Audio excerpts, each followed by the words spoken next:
Hello guys, this will be my first video in English, so I'm sorry for my language mistakes, and let's try. So today I'm going to talk about competitive intelligence.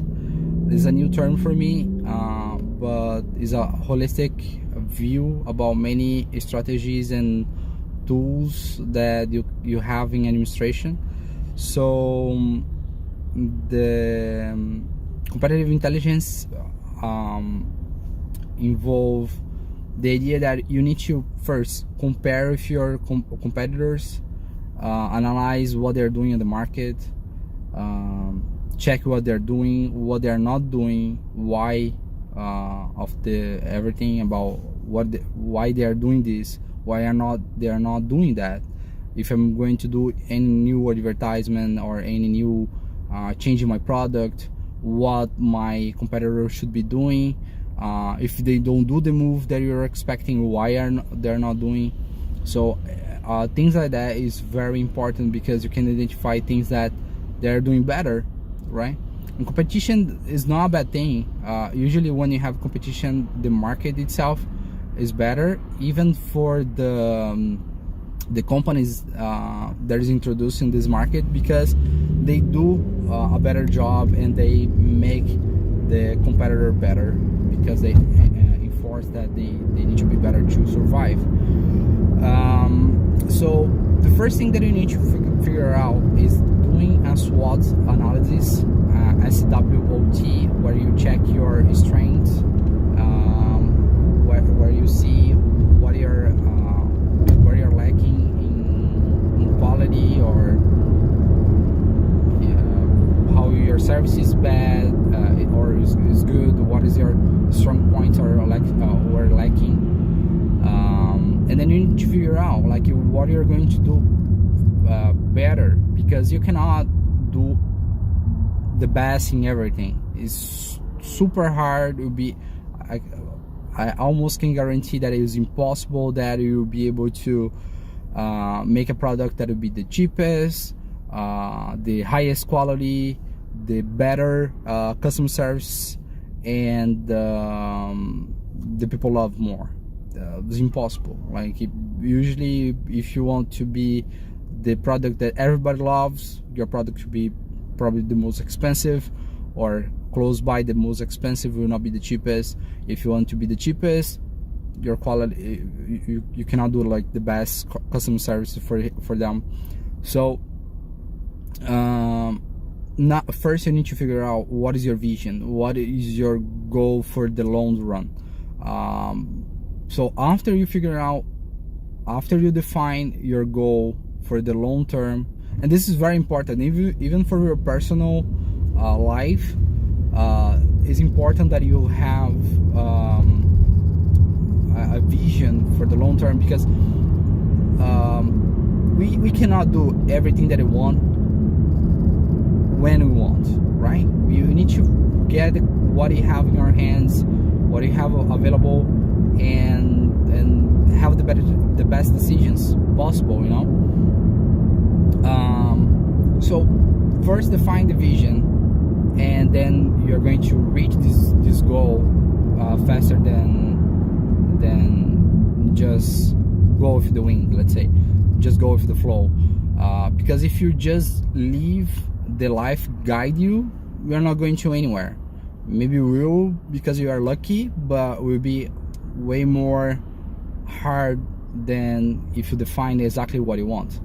So first, defining what you want. For example, I want to travel the whole world.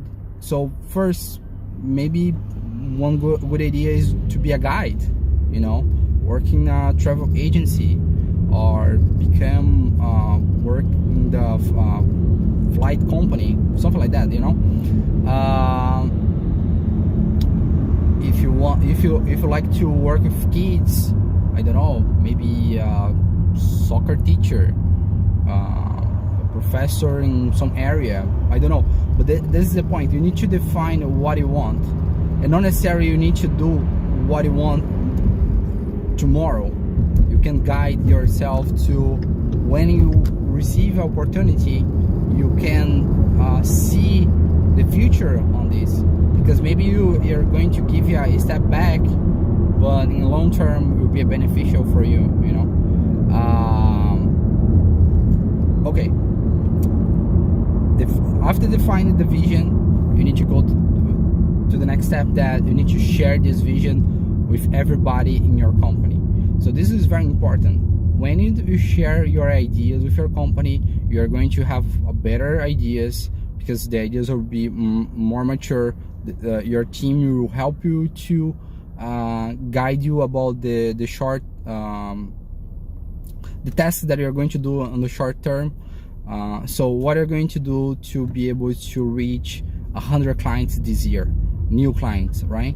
So then you can use the techniques like the OKRs, that objectives and key results, to measure what you are doing, and so then you make sure that you are on track. It's very important that you define correctly the goals that you have, because if you define the wrong goals, let's say that you want to prioritize profitability per sale, your team can just start to sell more, but pushing products that your client doesn't want, and your client will not want to make business with you in the future. So it's important that you define, for example, not only profitability, but also customer satisfaction. So that's the point. You define very well the goals that you have, the goals that you want, because this is very important. For example, for the software developer, instead to define for how many lines of code he's doing per hour, define how many tasks he's releasing, right? Is a way more effective. Or for example, get in our case, we give a subjective analysis between the developers, sharing the idea about how effective he is, how communicative he is, how team player the person is. So this is more important than just be a great developer and he's horrible with the team, you know. So this kind of thing matters. So measure things that matter for you. Okay, after define the vision, after define the tasks, share your ideas with everybody. Communications is very important. You need to share your ideas with everybody all the time. Align with them, check if they believe that you are on the right path, because if they don't believe that they're doing something that will have future, you're going to have a problem. Or they're going to leave the company, or they're going to do the work like in not the best way. So this is very important. How you collect the information to analyze your OKRs, it's very important also. Let's say that you are collecting information from your sale about customer satisfaction, and who is doing the question is your sale guy. Okay, so if the guy is the seller, and he probably is going to cheat about the rate, or even the client can lie to him. He believes that the service was horrible, but because of the same person that is analyzing, you can say, what's okay. So have a software to do questions like that. It's very important. Usually when you love it, when we hate the service, we like to give your opinion. So this is very valuable for the company. Have the feedback from the client. Feedback, I think that is very important in all areas of your life, not only the client. In life, between your teammates, this is very important to receive feedback and give feedback. Okay. Okay. Then you can think, wow, it's a lot of information, a lot of things. I already have a lot of workload from my office. not going to worry about that now. Well, we have many tools that can help with that. First, companies that invest in competitive intelligence, they have a better profitability, they have a better result, and long-term life, let's say. You have a great example about Nokia.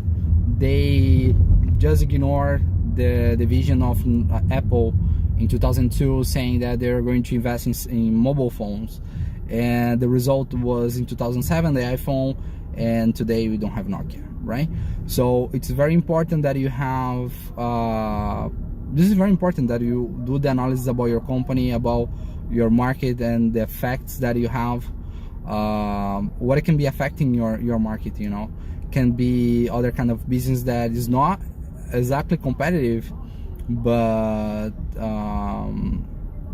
for example, Kodak, right? They used to have the photo makers and the digital cameras kill them. So things like that, you know. Same thing. We have multiple examples like Polaroid, the type machines and typewriting machines, and so not necessarily the business itself, your competitor is your biggest threat, but other kind of business that is related to what you're doing that can erase your market overall, you know. So all this kind of analysis is very important to you.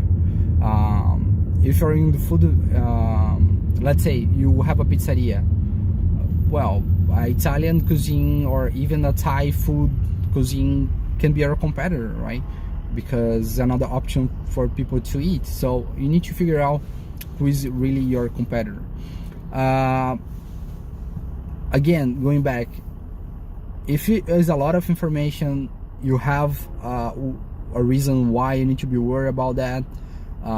If you invest in something like that, you're going to have a return. So how you can do that? The best way is using technology. You have technologies for that. You can automate it, send questionnaires automatically, or softwares to measure the OKRs. We have many ways to help with that. And if you need something like that, we can call us. We can help with that. Okay. So I hope that you like the subject. You have tons of content also on YouTube. I invite you to read more about it, and that's it. Take care.